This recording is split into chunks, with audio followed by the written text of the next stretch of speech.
चींटियों को हजारों वर्षों से मनुष्यों द्वारा जाना और अध्ययन किया गया है और कई अलग अलग संस्कृतियों के साहित्य में उल्लेख किया गया है।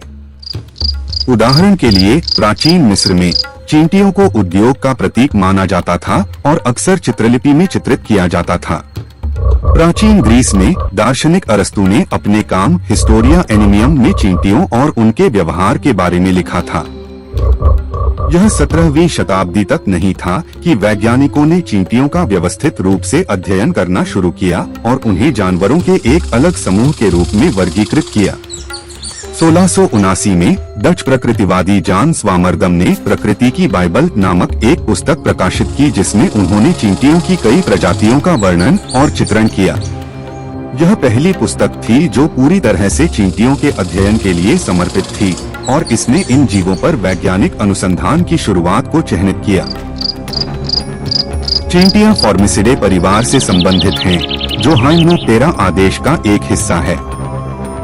परिवार फॉर्मिसिडे में चींटियों की 12,000 से अधिक ज्ञात प्रजातियां शामिल हैं, जो पृथ्वी पर लगभग हर निवास स्थान में पाई जाती हैं। चींटियां अत्यधिक सामाजिक कीड़े हैं जो कॉलोनियों या घोंसले में रहते हैं, जिसमें एक पदानुक्रमित सामाजिक संरचना होती है, जिसमें एक रानी चींटी, नर चींटियां और कार्यकर्ता चींटियां होती हैं। चींटियां अपने उपनिवेशों के भीतर अपने मजबूत कार्य नैतिकता और सहयोग के लिए जानी जाती हैं और फेरोमोन नामक रसायनों का उपयोग करके एक दूसरे के साथ संवाद करने में सक्षम होती हैं। चींटियां पारिस्थितिकी तंत्र में महत्वपूर्ण भूमिका निभाती हैं, जो डिकम्पोजर, परागणक और शिकारियों के रूप में कार्य करती हैं।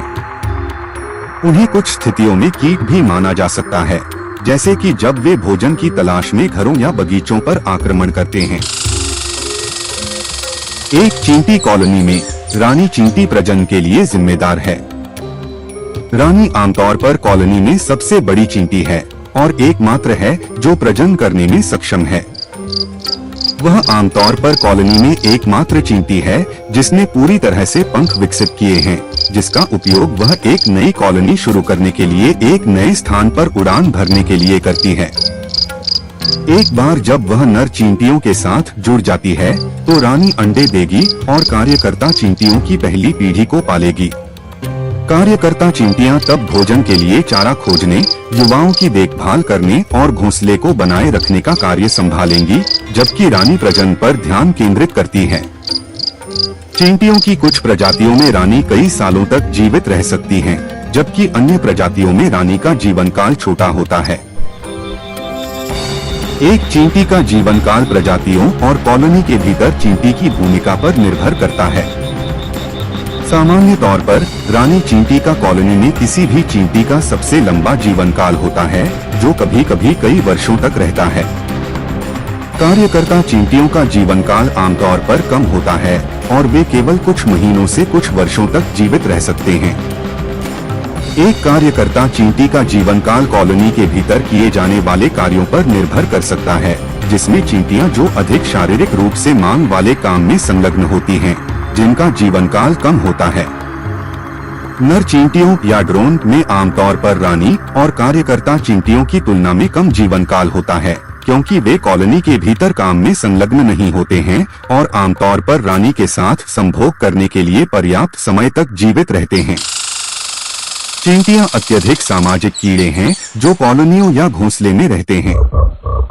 प्रत्येक कॉलोनी में एक पदानुक्रमित सामाजिक संरचना होती है, जिसमें प्रजनन के लिए जिम्मेदार एक रानी चींटी और भोजन के लिए चारा खोजने, युवाओं की देखभाल करने और घोंसले को बनाए रखने के लिए जिम्मेदार कार्यकर्ता चींटियों का एक समूह होता है।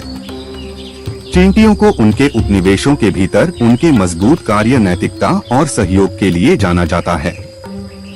वे फेरोमोन नामक रसायनों का उपयोग करके एक दूसरे के साथ संवाद करने में सक्षम हैं और सामान्य लक्ष्यों को प्राप्त करने के लिए अपनी गतिविधियों का समन्वय करने में सक्षम हैं। चींटियां पारिस्थितिकी तंत्र में महत्वपूर्ण भूमिका निभाती हैं, जो डिकम्पोजर, परागणक और शिकारियों के रूप में कार्य करती हैं। वे एक पारिस्थितिकी तंत्र के स्वास्थ्य के महत्वपूर्ण संकेतक भी हैं। चींटियां पृथ्वी पर लगभग हर निवास स्थान में पाई जाती हैं और चींटियों की 12,000 से अधिक ज्ञात प्रजातियां हैं। चींटियों को कुछ स्थितियों में कीट माना जाता है, जैसे कि जब वे भोजन की तलाश में घरों या बगीचों पर आक्रमण करते हैं।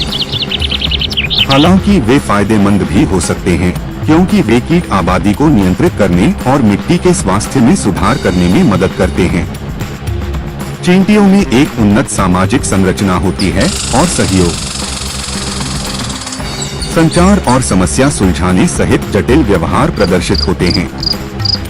चींटियां उन वस्तुओं को उठाने और ले जाने में सक्षम हैं, जो अपने शरीर के आकार से बहुत बड़ी और भारी हैं, और इन करतबों को प्राप्त करने के लिए टीमों में एक साथ काम कर सकती हैं।